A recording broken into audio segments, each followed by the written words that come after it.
Once upon a time there lived a mighty king who had grown old upon his throne and whose thoughts increasingly turned to the matter of succession. For though he possessed 3 sons all brave, courteous, and noble in their outward manners, he knew, from long years of rule, that kingdoms fracture not from lack of strength but from lack of wisdom. And fearing that blood alone could not guarantee justice, he resolved to test the hearts and fates of his heirs. And so on a solemn morning he summoned his sons to the great hall where banners of conquest hung heavy with history, and declared that whichever of them could bring him the smallest and most beautiful dog in the world would inherit the crown. A challenge that stirred pride in the eldest, who trusted his wealth and influence, confidence in the second, who relied upon cunning and negotiation, and quiet uncertainty in the youngest, whose virtue lay not in certainty but in perseverance. And thus the brothers departed on separate paths. The eldest riding swiftly toward famed cities and noble courts where exotic animals were traded as status symbols. The second journeying across borders to bargain with merchants and foreign princes, while the youngest rode without clear direction,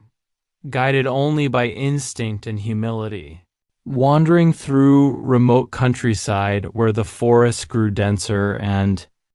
the roads faded into mud and moss, until one evening a sudden storm broke upon him with furious wind and rain that obscured the path entirely. And as night descended and fear crept into his heart, he glimpsed through the trees a strange light glowing softly like moonlight trapped within stone. And following it he came upon a magnificent castle hidden deep within the forest, whose walls shimmered like silver and whose gates opened of their own accord as though welcoming him. And inside he beheld a sight more wondrous than any he had imagined, for the halls were filled with countless cats walking upright like humans, dressed in silks and velvets, speaking courteously to one another, performing duties of servants and nobles alike with perfect decorum. And presiding over them was a white cat of exquisite beauty, whose fur gleamed like snow beneath starlight, and whose eyes shone with intelligence and ancient sorrow. And though the prince stood astonished, she greeted him kindly, speaking with grace and warmth, commanding her feline court to attend to his needs. And that night he was given a feast fit for kings, music played by cats upon lutes and viols, and dances performed with elegance unmatched in any human court. And in quiet conversation the white cat asked of his journey and listened intently, as he confessed the task laid upon him by his father, whereupon she nodded thoughtfully and promised her aid without asking for explanation or reward. And when morning came she gave him an acorn no larger than a coin and bade him present it to the king at the appointed time. And though confused the prince obeyed, returning to his father's court, where his brothers displayed dogs bred of rare lineage and adorned with jewels. Yet when the prince cracked open the acorn before the assembly, there emerged a tiny dog of incomparable beauty, so delicate and perfect that it seemed crafted by magic itself. And the king marveled and declared the youngest son the victor of the first trial, though inwardly unwilling to surrender his crown, and thus he announced a second challenge, commanding his sons to bring him a piece of cloth so fine it could pass through the eye of a needle, a task that sent the elder princes scrambling to commission master weavers and consult sorcerers. Yet despite their efforts they returned with fabrics exquisite yet flawed, while the youngest once more journeyed to the enchanted castle, where the white cat welcomed him as before, entertaining him with feasts and festivities. And upon hearing his new quest, she smiled knowingly, and at last presented him with a walnut which, when opened before the king, revealed shell within shell, until finally there lay muslin so impossibly fine that it slipped through the needle's eye, like breath through air. And again the youngest prince triumphed, yet still the king delayed, devising a final and cruel test that required each son to return with the most beautiful princess in the world. A challenge that drove the elder brothers to wage war, deception, and theft across kingdoms while the youngest returned to the White Cat with a heavy heart, sensing that this trial would demand more than gifts or patience. And she, growing solemn, revealed that the time had come for a terrible act, instructing him to sever her head and tail, for only through this act could her enchantment be broken. And though horror seized the prince and tears filled his eyes, as he recoiled from the thought of harming the creature who had shown him nothing but kindness and loyalty, she implored him with earnest urgency, swearing that her death would be an illusion and that only obedience born of faith could free her from her curse. And after long anguish and trembling hesitation, driven by love rather than courage, he raised the blade and did as she commanded.